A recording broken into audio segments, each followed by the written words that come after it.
right. What are you doing, Robert? I'm making homemade grenadine. Fantastic. It's a really, really complex process. Includes 4 different ingredients. Whew. The first one is pomegranate juice. Whoops.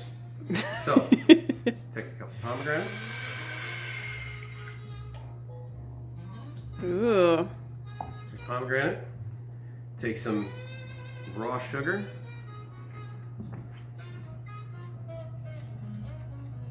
Beautiful.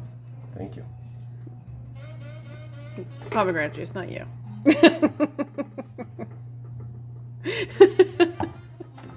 Now we're going to take about a teaspoon fresh lemon juice.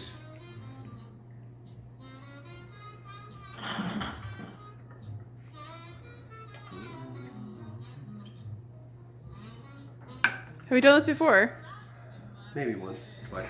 3 times. Now we're going to use 4 drops Ooh. of orange blossom water for aromatic. It's a very complex process. Comes from the culinary world. We call this mixing.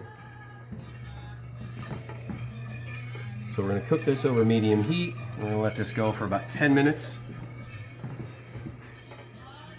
Get all that sugar to dissolve. Thickens up. And by the end, we're going to have homemade grenadine. Bellissima. And